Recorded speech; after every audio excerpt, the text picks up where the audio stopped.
वळूयात पुढच्या बातमीकडे। एकीकडे महायुतीचा फॉर्म्युला ठरलेला असतानाच महाविकास आघाडीचा फॉर्म्युला देखील अंतिम टप्प्यात आलाय। 9 मार्चला जागा वाटपावरून वंचितचे अध्यक्ष प्रकाश आंबेडकर यांच्या प्रस्तावावर अंतिम चर्चा होणार आहे। दरम्यान महाविकास आघाडीचं जागा वाटप कसं होईल जाणून घेऊयात या रिपोर्टमधून।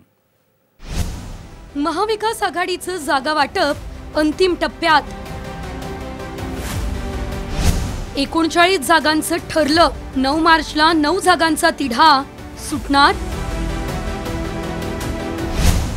प्रकाश आंबेडकर यांच्या प्रस्तावांवर चर्चा नाहीच।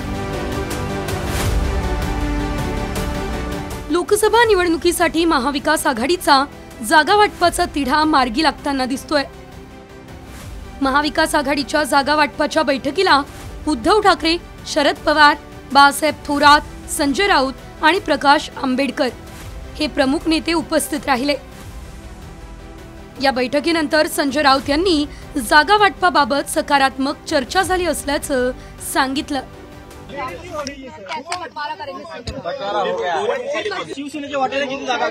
याविषयी जी घोषणा आहे ते आम्ही एकत्र बसून करू। प्रत्येकाने व्यक्तिगतरित्या घोषणा करणार नाही। प्रकाश आंबेडकरजींनी त्यांच्या जागांसंदर्भातलं एक प्रपोजल दिलेलं आहे, त्या प्रस्तावावर सुद्धा चर्चा झाली आणि आमच्या सगळ्यांची भूमिका आहे की आमच्या 3 पक्षांबरोबरच प्रकाश आंबेडकरांची बहुजन वंचित आघाडी हा महत्वाचा घटक सुद्धा महाविकास आघाडीमध्ये आमच्याबरोबर एकत्र असावा आणि आम्ही एकत्रितपणे महाराष्ट्रात निवडणुकीला सामोरं जावं हे ठरलेलं आहे।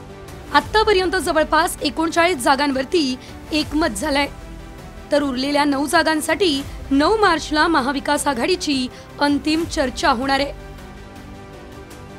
प्राथमिक जागा वाटपानुसार ठाकरे गटाला 20 जागा, काँग्रेसला 18 जागा तर शरद पवार गटाला 10 जागा मिळणार ही चर्चा आहे।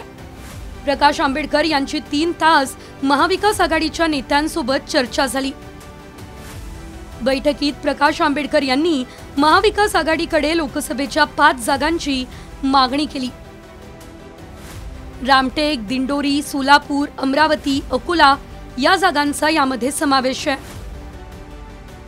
पुढील बैठकीमध्ये हे चित्र स्पष्ट होईल असं प्रकाश आंबेडकर यांनी म्हटलंय।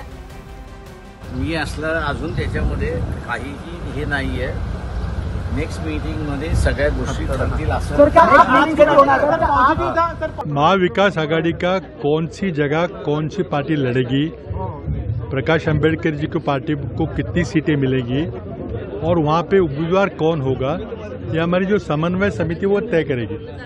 इस लेवल पे ये तय नहीं होगा, तो योग्य समय आने के बाद सीटों का बंटवारा और उम्मीदवारों की घोषणा की जाएगी। दुसरीकडे वंचितला महाविकास आघाडीनं 3 जागा देण्याची तयारी दाखवली अशी चर्चा आहे।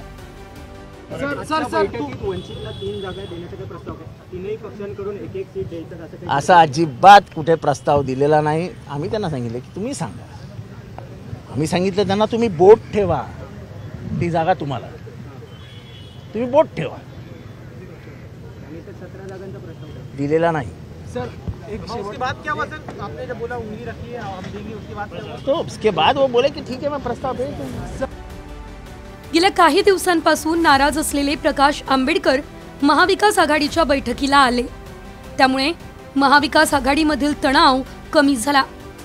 आता 9 मार्चच्या अंतिम बैठकीत जागा वाटपाचा फॉर्म्युला निश्चित होणार का हे पाहणं महत्त्वाचं ठरेल। ब्युरो रिपोर्ट, साम टीव्ही न्यूज।